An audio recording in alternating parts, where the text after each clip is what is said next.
기도하겠습니다. 사랑의 하나님 아버지, 부족하고 허물 많은 우리들을 하나님의 자녀로 삼아주시고 영원한 생명을 주시니 감사합니다. 저희들 어떤 상황 속에서도 예수 그리스도의 십자가의 공로와 하나님의 은혜로 영생을 얻은 것 하나만으로도 범사에 감사할 수 있는 믿음을 더하여 주시옵소서. 특별히 하나님의 은혜 가운데 개최된 영권 회복을 위한 새벽 부흥회를 통해서 불꽃교회의 교우들이 각자의 삶을 향하신 하나님의 뜻을 깨닫게 하시고 그 뜻에 온전히 순종함으로 쓰임받고 축복받는 삶을 살아갈 수 있게 하여 주시옵소서.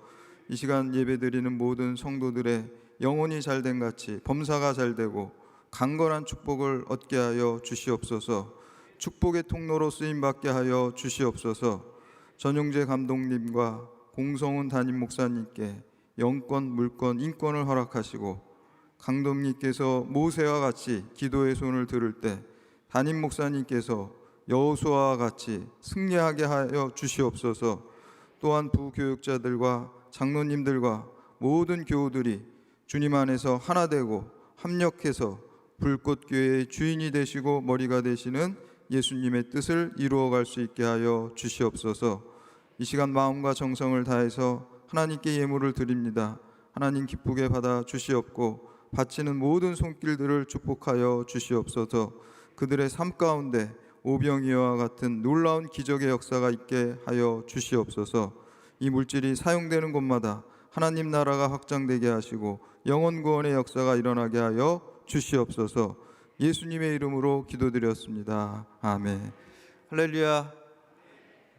이렇게 존경하는 우리 전용재 감독님께서 개척하시고 또 성장시키시고 또 이어서 우리 공성훈 목사님, 제가 신학교 다닐 때부터 굉장히 존경하는 선배 목사님이신데 여러분 잘 알겠지만 법 없이도 사는 그런 좋은 아주 정말 신실하시고 진실하시고 또 성실하신 목사님 목회하시는 교회에서 이렇게 말씀 증거할 수 있게 되어서 너무 감사드립니다.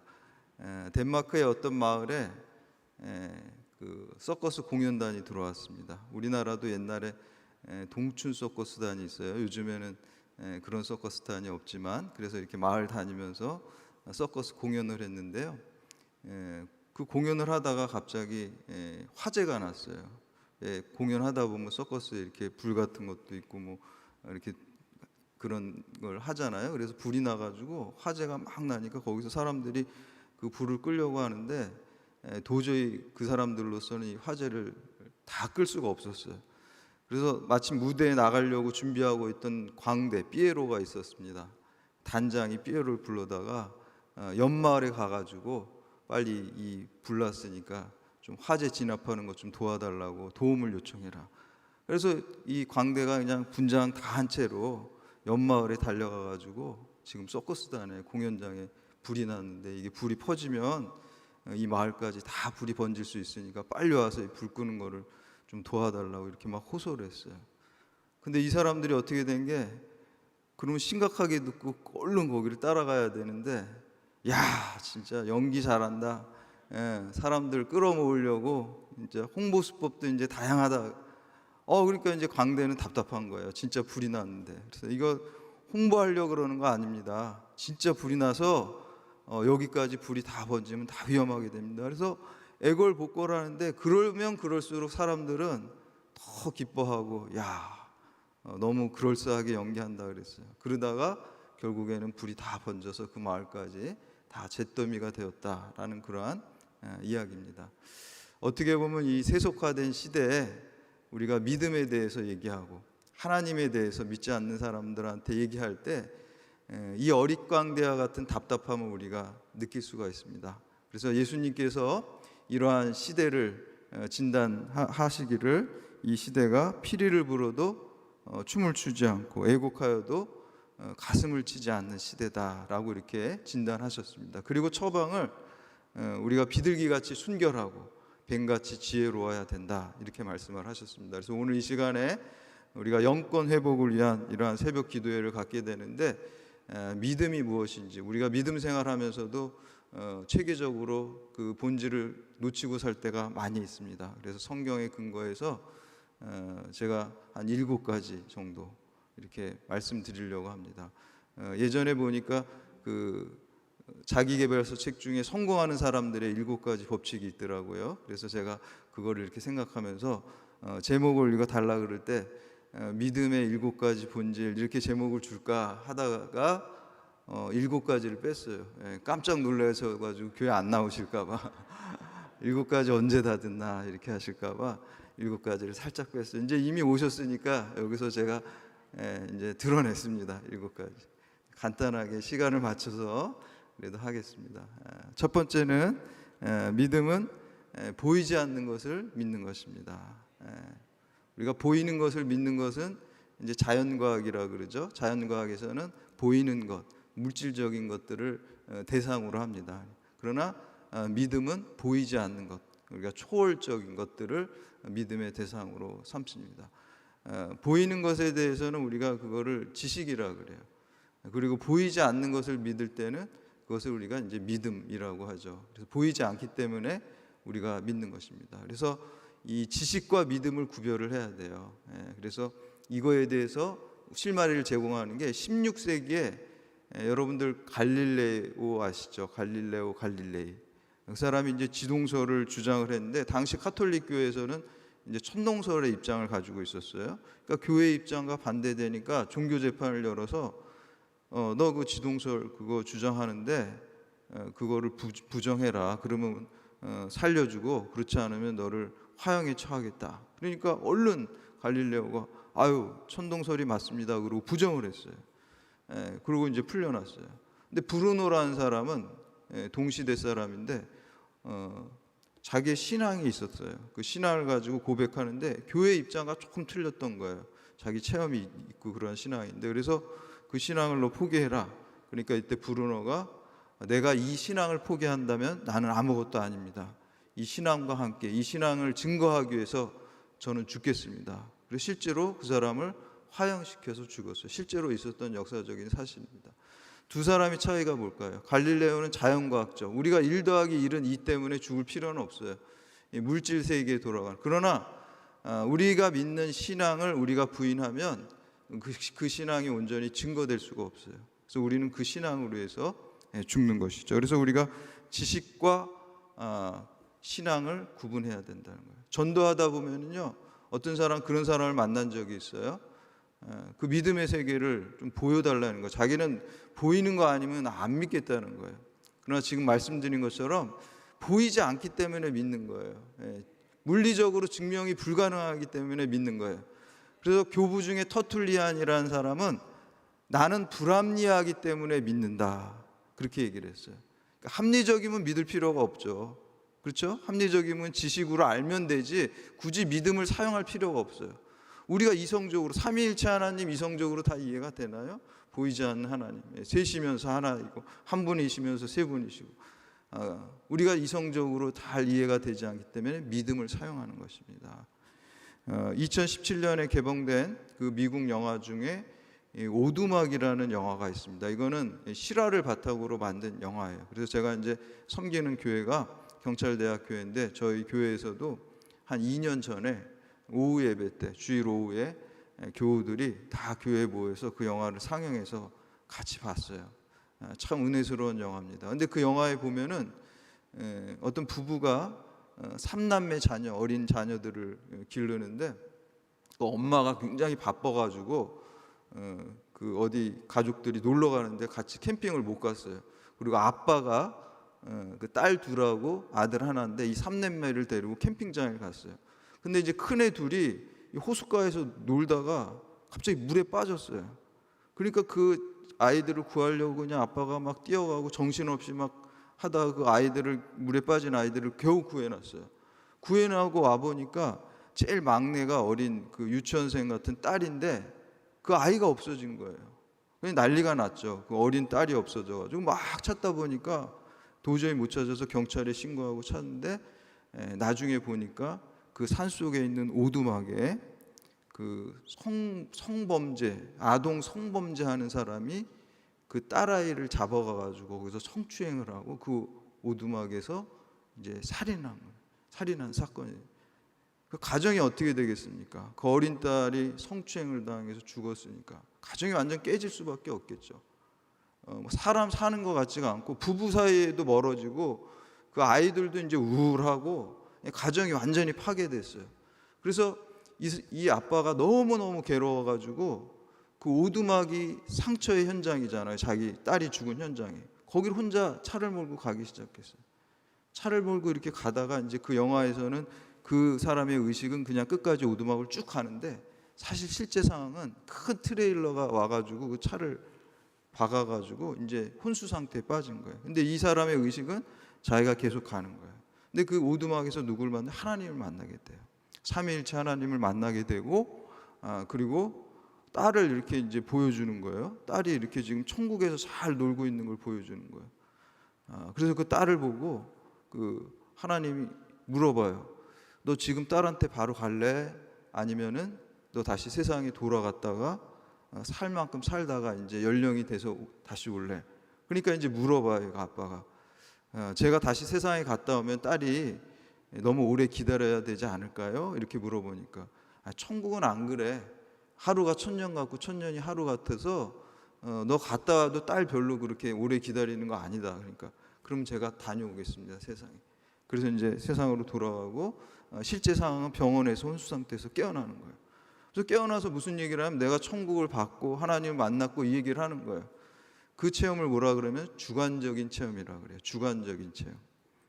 그런데 이 사람이 깨어난 다음에 천국을 보고 딸이 천국에서 잘 사는 걸 본 다음부터는 삶이 완전히 변화된 거예요. 그전에는 막 죽을 것 같고 막 우울하고 그런데 이 사람이 막 노래 부르고 찬송하고 기뻐하고 부부관계도 좋아지고 가정이 다 회복된 거예요. 그걸 누가 보냐면 그 옆집에 사는 그 남자가 그거를 나레이션으로 얘기를 하는데 지금 저 사람이 하나님을 만나고 왔다 그러고 또 천국을 보고 왔다 그랬는데 나는 그게 사실인지 아닌지 모르겠다. 그러나 내가 분명한 건 저 사람이 하나님을 보고 천국을 본 다음에 우울했던 사람이 죽을 것 같은 사람이 완전히 새로운 생명을 찾아가지고 기쁨을 찾는 사람으로 변화된 것을 내가 확실하게 보았다. 이거를 간주관적 체험이라 그래요. 그러니까 우리 성도들이 하나님을 만나고 천국을 만난 우리의 변화된 삶을 보고 믿지 않는 사람들이 우리 삶을 보는 거예요. 보이지 않는 하나님을 우리가 보여주는 거예요. 그래서 여러분들이 이러한 하나님의 증인된 삶, 부활의 증인된 삶을 사시기를 주님의 이름으로 축복합니다. 두 번째는 기독교 신앙은 하나님의 약속을 믿는 거예요. 그냥 아무렇게나 믿는 게 아닙니다. 그래서 우리가 성경 말씀을 읽어야 돼. 성경은 하나님의 약속이잖아요. 하나님의 그래서 기도할 때도 말씀 기도를 하시는 게 좋습니다. 그냥 기도하면은 기복적인 기도가 많이 나오죠. 그냥 내가 원하는 것만. 그래서 기독교 신앙하고 기복 신앙은 완전히 틀려요. 기복 신앙은 내 소원이 이루어지는 걸 바라고 믿는 것이고요. 기독교 신앙은 하나님의 소원과 뜻이 이루어지는 것을 바라고 믿는 것입니다. 그래서 우리 기독교 신앙인들은 말씀의 근거에서 약속의 근거에서 하나님 약속이 반드시 이루어지는 걸 믿어야 될 줄로 믿습니다. 연세대학교의 이제 명예교수시고 지난주 화요일 날 돌아가셨어요. 백세 유동식 교수님이라고 계십니다. 이분이 쓴 책에 보니까 우리나라의 불교하고 유교하고 도교가 4세기에 중국을 통해서 들어왔다 그래요. 그리고 이제 기독교는 훨씬 뒤에 들어왔잖아요. 근데 우리나라의 그러한 외래 종교들이 들어오기 전에 우리나라의 기본 신앙은 무속신앙이래요. 무속신앙. 그런데 무속신앙의 특징을 가만히 보니까 이기적이잖아요. 무속신앙은. 그리고 현세적이에요. 내세가 없어요. 그리고 보니까 뭐 가족들이 건강하게 살고 뭐 남편이 잘 되고 자식이 뭐 성공하고 이런 기복적인 신앙의 내용을 가지고 있어요. 근데 유교가 들어오고 불교가 들어오고 그러는데 기복신앙과 무속신앙은 하나도 변하지 않고요. 정한수 떠다 놓고 있다가 불교가 들어오니까 정한수 치우고 불상을 놓고 기독교가 들어오니까 불상 치우고 또 기복적인 거를 하는 거예요. 그러니까 본질은 하나도 안 바뀌고 그냥 현상만 계속 바뀐 거예요. 정한수를 불상으로 불상을 십자가로 바꾸기만 하고 기도의 내용은 하나님의 뜻이 이루어지는 게 아니라 그냥 내 기복적인 게 이루어진, 그거는 기독교 신앙이 아니에요. 우리가 교회 나온다고 해서 다 기독교 신앙을 가진 건 아닙니다. 그래서 하나님의 뜻이 우리의 삶 가운데 이루어질 것을 바라고 기도하는 성숙한 기독교 신앙인이 다 되시기를 축복합니다. 하나님의 약속과 성취는 두 개가 아니라 한 개예요. 그걸 믿으시길 바랍니다. 하나님의 약속이 오늘날 여러분에게 있다는 것은 이미 그것이 성취된 걸 믿으시기를 바랍니다. 하나님 말씀으로 다 창조하셨어요. 하나님이 빛이 있으라 그러니까 빛이 있었어요. 하나님의 약속을 내가 믿고 기도하면 그 약속이 나의 삶 가운데 하나님의 때에 하나님의 방법으로 반드시 이루어질 줄 믿습니다. 사람의 약속과 성취는 몇 개예요? 두 개예요. 왜 두 개일까 제가 곰곰이 생각해 보니까 첫 번째는 사람에게 진실성이 없기 때문에 두 개가 돼요. 사기꾼이요, 여러분한테 와서 나한테 1,000만 원만 빌려주면 내가 이거를 사업을 잘 해가지고 한 달 뒤에 2,000만 원 당신에게 주겠다 그러면은 1,000만 원 주면 어떻게 되나요? 그 사람이 종족을 감춰요. 전화가 안 돼. 그러니까 처음부터 접근을 어떻게 했어요?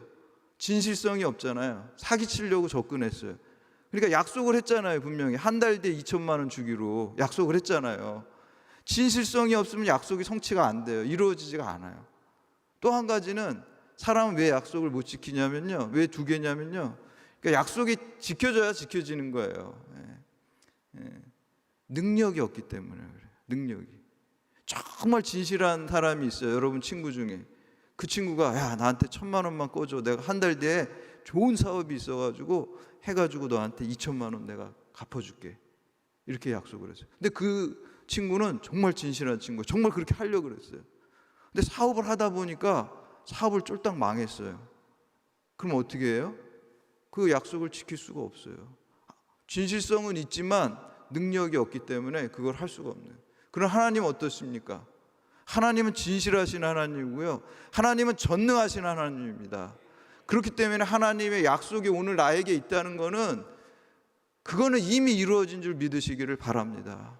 하나님의 성경의 약속들이 이게 미래에 우리들에 이루어질 것이지만 믿음이라는 것은 그게 이미 나한테 다 이루어졌다는 것을 믿고 그 약속을 붙들고 기도해야 될 줄로 믿습니다.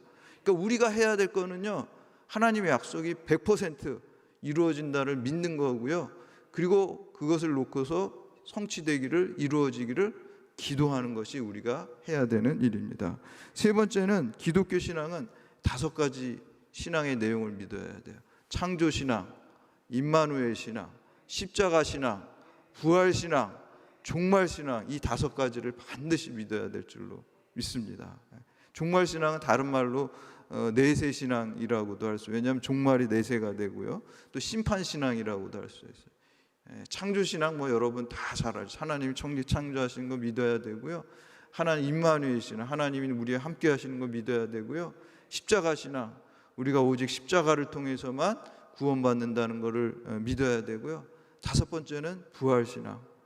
이 부활 신앙이 사실은 제일 그 논쟁거리가 돼요, 신학하는 사람들에게. 자유주의 신학자들은요 그걸 그냥 상징이라고 봐요. 제가 예전에 어떤 신문에서, 일반 신문이에요, 기독교 신문이 아니라 일반 신문에 보다가 부활이란 단어가 나와가지고 유심히 봤어요. 저는 목사니까 부활 나오면 좀 이거 뭐라고 이 사람들은 부활을 쓰나 보니까 거기에 그렇게 써 있더라고요. 그 노동운동하는 사람들 있잖아요, 막 광화문에 나가서 노동운동하는 노조, 그 사람들이 지금 노동할 때 전태일 열사가 그 사람들 안에서 부활한다. 부활을 거기다 쓰더라고요, 보니까. 전태일 열사가 부활한다는 거예요. 그거는 다른 의미로 뭘까요? 그 정신을 계승했다는 거잖아요, 그렇죠? 이수신 장군의 정신을 우리가 계승할 수도 있고, 세종대왕의 정신을 계승할 수도 있고, 그걸 부활이라 그러더라고요. 자유주의 신학자들은 부활을 그렇게 사용해요. 그러니까 역사적으로 예수님이 정말 죽었다가 부활했다는 건 안 믿어요, 그 사람들은. 안 믿어요. 근데 그거 그렇게 안 믿을 수는 있는데 그거는 기독교 신앙은 아니라는 거죠. 부활의 역사성을 믿어야 될 줄로 믿습니다. 실제로 부활하신 거예요, 예수님이. 만약에 실제로 부활하지 않았으면 여러분 새벽부터 여기 나와 계실 필요가 없어요. 다 집에 가서 주무시고 그냥 여유 시간 있을 때 그냥 성경책 한번 예수님 좋은 말씀하셨구나. 예. 그리고 또 공자님 또 말씀 논어도 좀 보고 교양도 쌓고 그렇게 하시면 돼요. 예. 예수님 정신만 계승하면 돼요. 정신 당연히 계승해야 될 줄로 믿습니다. 그러나 거기서 끝나는 게 아니라요. 예수님이 정말 역사적으로 부활하셨다는 것을 믿어야 됩니다. 그래야지 하나님, 성자 하나님이 되시고 우리를 영원한 생명으로 인도하게 됩니다. 부활신앙이 중요해요. 그리고 종말신앙이 있죠. 끝이 반드시 있다는 거야. 그래서 그 믿음을 우리가 가져야 됩니다. 그리고 이제 그 네 번째는 믿음은 이기는 신앙과 견디는 신앙이 있어요. 그래서 히브리서 11장에 보면은 믿음의 기라성 같은 사람들 이름이 쭉 나와요. 많이 나오는데 제가 가만히 구분해 보니까 두 유형으로 분류가 되더라고요. 많이 고생을 했어도 아브라함도 그렇고 요셉도 고생을 많이 했죠. 그러나 현세에서 뭔가 이루어지고 성취하는 것을 보았잖아요. 여호수아도 그렇잖아요. 막 힘들었지만 가나안 땅을 정복하는 걸 봤잖아요. 그게 무슨 신앙이냐면 이기는 신앙이에요. 그러니까 주로 보니까 구약에는 좀 이기는 신앙이 많이 있더라고요. 근데 이제 신약에 넘어오면 그렇지가 않아요. 견디는 신앙이 있어요. 견디는 신앙. 그러니까 여기 있는 동안 끝까지 보질 못했어요. 물론 하늘나라 가서 보겠지만요. 종말에 보겠지만요. 복을 여기 있는 누가 그럴까요? 사실 예수님도 그렇잖아요. 십자가에서 죽으셨지 여기서 이렇게 딱 본 건 아니잖아요. 그리고 예수님의 제자들도 그렇고요. 또 사도 바울도 그렇고요. 주로 이제 신약의 인물들은 견디는 신앙이에요. 이기는 신앙과 견디는 신앙이 있어요. 저는 이기는 신앙 하고 싶더라고요. 견디는 신앙 너무 어려워서 못할 것 같아요. 여러분도 좀 그러시죠? 다 이기는 신앙 하고 싶어. 나는 견디는 신앙 주님 못합니다. 여러분이 하는 거 아닙니다. 주님께서 능력 주셔서 하는 거예요. 내가 하는 게 아닙니다. 그래서 견디는 신앙이 사실 더 힘들죠. 히브리서에 보면은 그러한 사람들에 대해서 이 사람들은 감히 이 세상이 감당할 수 없는 하늘에 속한 사람이라고 말씀하고 있습니다. 그래서 우리가 예수 믿으면 복 받는다 그랬는데 이걸 좀 구분했으면 좋겠어요. 네 가지 유형으로 구분할 수가 있겠는데요. 복도 두 가지예요. 크게 말하면 하늘의 복과 땅의 복이 있어요. 그래서 아까 이기는 신앙의 사람들은 뭐예요? 하늘의 복도 받았고 땅의 복도 받은 사람들이죠. 아브라함이나 이삭과 요셉이나 이런 사람들은 하늘의 복도 받고 땅의 복도 받았어요. 그런데 이제 스데반이라든지 베드로나 바울이나 이런 사람들은 어때요? 하늘의 복은 당연히 받았겠죠. 땅의 복은 못 받았다고 볼 수가 있겠죠. 순교했으니까 땅의 복은 받았다고 하기가 어려워요. 그렇지만 믿음은 뭐를 확실히 받아요? 100%? 하늘의 복은 다 받게 돼 있다는 거예요. 그래서 세 번째 유형이 있어요. 이제 안 믿는 사람들. 하늘의 복은 당연히 못 받죠. 그러나 땅의 복은 받을 수가 있어요. 누가 있을까요? 성경에? 예수님의 비유 중에 그 부자와 거지 나사로 이야기, 그 부자가 그렇겠죠. 그 부자는 땅의 복은 받았죠. 세상에서 부자로 살았으니까. 근데 하늘의 복은 못 받았잖아요. 불지옥에 떨어져 가지고 막 불타는 데서 있으니까 하늘의 복은 못 받다. 네 번째 유형이 있어요. 제일 안 좋은 거, 그렇죠? 하늘의 복도 못 받고 땅의 복도 못 받은 사람, 이게 제일 안 좋아요. 성경에 누가 있을까요? 누가 있을 것 같아요? 맞추는 사람 제가 여기서 선물을 하나 드리고 싶어요. 가룟 유다요. 하늘의 복도 못 받고 땅에 맞습니다. 가룟 유다. 가룟 유다가 있고 또 누가 있을까요? 거지와 예수님 십자가에서 죽으실 때 예수님을 저주한 강도가 있죠. 그 저주한 강도도 다 못 받았어요. 그래서 그 두 가지 다 못 받은 케이스가 있어요. 그래서 우리가 믿음에 있어서는 복도 이렇게 정리를 하죠. 그래서 이제 우리가 오해하면서 내가 예수 믿는데 이렇게 복을 못 받아 이렇게 잘못 생각할 수가 있어요. 그러나 하나님이 뜻하시는 복은 영원한 복을 우리에게 주시는 것입니다. 오히려 명심보감에 보면 그런 얘기 있어요. 황금 100만 양 불효일교자란 말이 있어요. 우리가 자녀에게 많은 재물을 물려주는 것보다 좋은 가르침 하나를 주는 것만 못하다, 그런 말이 있어요. 만약에 우리가 좋은 가르침, 신앙의 가르침을 주지 않고 많은 물질을 주면은 그 자식이 망해요. 음란해지고 교만해지고 사치하게 되는, 망하는 거예요. 우리가 바른 가르침을 준 다음에, 바른 신앙을 먼저 준 다음에 물질을 주면은 그거를 선교를 위해서 쓰고, 또 가난한 사람 구제를 위해서, 사랑의 실천을 위해서. 그러니까 먼저 되는 게 신앙과 가르침이에요. 그게 먼저 되는. 다섯 번째는, 믿음은 예수를 나의 주인으로 사는 거예요. 주인을 바꾸는 거예요. 여러분 인생에 여러분 주인 되면 뭐 합니까? 여러분이 주인 되면 결론은 죽음과 사망과 멸망이에요. 그렇잖아요. 여러분들이 아무리 잘나고, 여러분들이 아무리 돈이 많고, 여러분들이 아무리 학식이 높고, 여러분들이 아무리 세상의 지위가 높아도 여러분의 인생에 내가 주인이 되면 그 결론은요, 사망과 죽음이에요. 볼 것도 없어요. 그러나 예수님이 내 인생의 주인 되면, 길이요 진리요 생명이신 예수님이 내 인생의 주인이 되시면 결론은 볼 것도 없이 그거는 영생과 복락이 여러분 우리에게 있습니다. 그래서 믿음은요, 주인 바꾸는 거예요. 내가 주인 되는 게 아니라 내 인생의 주인은, 내 인생의 핸들을 나는 그냥 조수석에 앉고 예수님을 앉혀드려야 돼요. 예수님 운전해 가세요, 제가 따르겠습니다 하고 가야 되는 게 믿음으로 살아가는 것입니다. 제가 우리 경찰대학교에 이렇게 보니까 우리 교회 복도에 하얗고, 그냥 벽이 하얗고 휑해요. 그래서 아유, 여기 그냥 학생들도 많이 지나다니고 사람들 지나다니는데 좀 뭔가 장식을 하고 싶다. 제일 쉬운 게 뭐예요? 플래카드죠. 플래카드. 우리 여기 불꽃교회도 보니까 플래카드 멋있게 막 위에도 매달고 여기 기둥에도 붙여놓고 그래요. 그래서 저도 이제 플래카드를 생각했어요.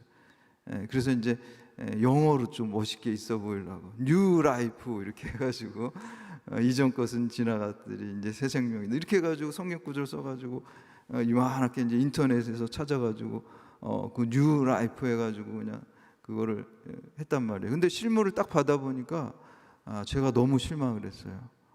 화면으로 올 땐 잘 몰랐는데 실물을 받아보니까 바탕은 하얀 바탕이고요, 이 테두리는, 네모난 테두리는 검은색이에요. 뭐 같아요? 영정사진 같잖아요. 영정사. 재수없어. 그래서 아유, 재수없어, 이거 붙여야 되나 고민되더라고요. 그래서 제가 하루 동안 제가 고민했어요. 고민하면서 기도하면서 왜 고민했을까요? 그거 버리고 새로 해야 되니까, 그렇죠? 색깔 바꿔서. 그러니까 돈이 아깝잖아요. 돈이 아까워가지고 이거 어떡하나 기도하면서, 이거 새로 이제 제가 잘못했으니까 이건 버리고 새로 해야 되는데, 기도하는데 마음속에 하나님이 그런 마음을 주신 것 같아요. 그래, 교회는 장례식장이 맞다. 그리고 예배는 장례식이 맞다. 그 생각을 주시더라고요. 신약의 예배가 구약의 제사잖아요. 그때 이스라엘 백성이 잘못을 하면 제사장한테 짐승, 양이나 염소나 이런 걸 갖고 나가서 죽이고 피를 흘리잖아요. 근데 사실 그게 누가 죽는 거예요? 양이, 염소 죽는 게 아니라 죄악된 내 자아가 죽는 거잖아요. 예배는 뭐예요? 예배는 이제 그런 짐승 제사는 안 하잖아요. 왜냐하면 예수님께서 십자가에서 6월절 어린 양으로 죽으셨기 때문에 이제 그런 제사는 안 하잖아요. 우리가 십자가 의지하면 되는 거잖아요. 그렇지만 여기 나올 때 여러분은 어떻게 해요? 십자가 바라보면서 십자가에 주님이 못 박힌 것처럼 내 죄악된 자아가 죽는 거예요. 그러니까 이 시간 여러분들은 지금 장례식 하는 거예요. 장례식을. 장례식 하는데 또 나가면 또 막 부활하잖아요. 그러니까 사도 바울이 나는 날마다 죽노라 그러죠. 우린 날마다 죽어야 될 줄로 믿습니다. 그리고 예수 생명으로 살아야 될 줄로 믿습니다. 그러니까 그게 너무너무 은혜스럽더라고요. 그래서 제가 그걸 딱 붙여놓고 우리 교우들한테 그 설교를 하니까 아멘 그러더라고요. 그래서 그게 이제 장례식장, 우리 교회는 장례식장이고 교회는 장례식이다. 나의 죄악된 자아가 죽고 예수 생명으로 주인을 바꿔서 사는 거죠. 여섯 번째는, 우리가 믿음은 그러므로가 아니라 그럼에도 불구하다입니다. 그러므로가 아닙니다. 우리가 이해돼서 그런 게 아니라, 저도 목회하면서 어려운 일 있고 좀 억울한 일 당했을 때 새벽마다 막 기도를 막 하는데, 하나님 억울합니다. 이거를 이 개인 기도 시간에 1시간을 매일 새벽마다 했어요. 그렇게 한 6개월 하니까 하나님이 좀 짜증이 나셨는지 화가 나셨는지 응답을 들려주시는데, 딱 한마디 하시더라고요. 야, 나는 아무 잘못도 안 했는데 너 살리려고 십자가에 죽었어. 딱 그 얘기를 하시더라고요. 그러니까 억울한 마음이 싹 사라지고 무슨 마음이냐면 기도가 바뀌어. 억울합니다가 아니라 근데 죄송합니다, 감사합니다, 이렇게 바뀌는 거예요. 그래서 우리가 다 이해돼서가 아니고, 그리고 요한복음 13장 7절 말씀을 주시더라고요. 내가 하는 일을 이제는 알지 못하나 이후에는 알게 되리라.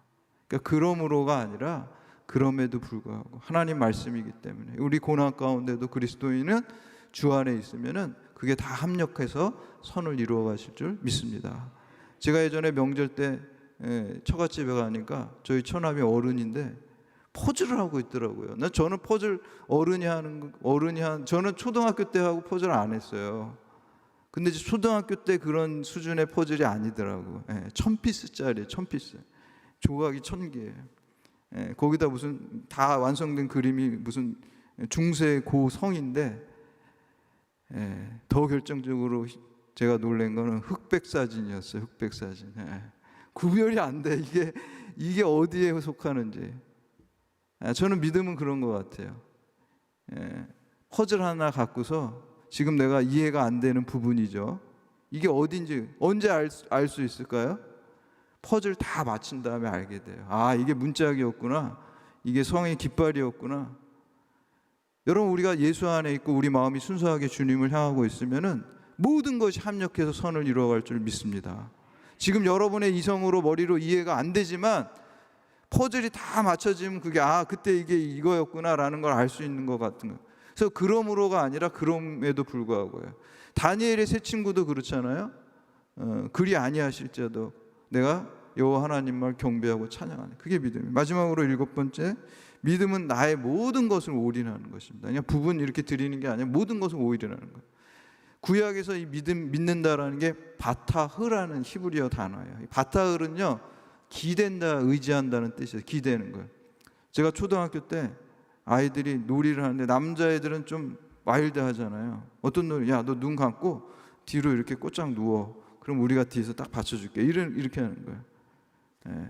그런데 저는 이렇게 눈을 감고 이렇게 기대다가 내가 생각하는 마지노선이 있어요. 거기까지 안 기대면 더 이상 안 기대요.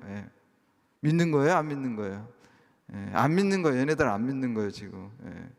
내가 일어설 수 있을 때까지, 스스로 일어섰을 때까지만 기대요. 거기까지. 근데 어떤 친구는요, 그냥 무대뽀로 딱 기대요. 그럼 애들이 안 받쳐주면 머리 깨지고 양호실 가고, 진짜 그런 일도 있었어요. 걔는 진짜 믿는 거예요. 우리가 믿는다, 하나님을 의지하고 믿는다는 거는 내가 머리가 깨지든 죽든지 살든지 오직 주 예수 그리스도의 이름만 드러나기를 믿는 거예요. 완전히 기대는 거예요. 올인하는 거예요. 그것이 믿음입니다. 중세 페르시아 시인 중에 룸이라는 시인이 있어요. 그 사람 시 중에 이런 시가 있어요. 봄에 과수원으로 오세요. 이런 시가 있어요. 봄에 과수원으로 오세요. 여기는 햇볕이 있고 포도주가 있고 석류나무 꽃그늘에 살랑이는 바람이 있습니다. 그대 만일 오지 않는다면 이 모두 아무것도 아닙니다. 그대 만일 오면 이 모두 아무것도 아닙니다. 제가 저희 집사람을 교회 청년부 모임에서 만났어요. 교회 딱 갔는데 봉사하러 전도사 딱 갔는데 거기 청년부 갔는데 마음에 들어서 저 자매 좀 사귀어봐야 되겠다 이렇게 결심을 했는데 썸 탄다 그러죠. 썸 타는 거예요. 썸 타는 거예요. 그래서 이제 웃긴 남자를 좋아한다 그러더라고요. 여자들은. 그건 좀 제가 알아가지고 요즘은 뭐 핸드폰으로 유머를 찾는데 그때는 그런 것도 없으니까, 핸드폰 없으니까 저기 종로 가가지고 종로서적 가가지고 막 책을 막 뒤져가지고 거기 바닥에 앉아가지고 종이에다 막 써가지고 또 암기하고 또 옷도 잘 입어야 되잖아요. 그렇죠? 막 이렇게 하려면 그래서 동대문 시장 가가지고 아주 그냥 블링블링한 옷을 사가지고 동대문 패션으로다가 향수도 막 뿌리고 향수도 안 뿌리는데 향수도 뿌리고. 그래서 이제 토요일 날 그때는 청년부 집회가 있었어요. 토요일 날 이제 다 유모도 준비했지, 옷도 새로 샀지, 향수 뿌렸지. 교회를 딱 갔어요. 비장하게. 근데 그날 우리 집사람이 안 왔어요. 아무 소용이 없는 거야. 그게 다 옷 산 거 다 소용이 없어요. 예배하는데 예배도 안 들어오더라고. 그냥 집에 가서 누워 있고 싶지 예배도 다 귀찮더라고. 다 소용이 없어요. 안 오면 소용 없는 거예요. 그거 다 필요 없어. 근데 저는 이 시의 더 압권이 뭐냐면 그대 만일 오신다면은 이 모두 아무것도 아니라는 거예요. 왜 그렇죠? 그대 하나만으로 충분하고 그대가 가장 중요하니까 뭐 다른 거 다 소용없어요. 그냥 당신만 있으면 돼. 내가 사랑하는 사람. 이 세상과도 바꿀 수가 없어요. 저는 이 마음이 우리 예수님을 향한 마음이 돼야 될 줄로 믿습니다. 예수님 한 분만으로 충분한 거예요. 근데 우리는 예수님 믿는다 그러면서 너무 부족해. 맨날 뭐 이것도 있어야 되고 저것도 있어요.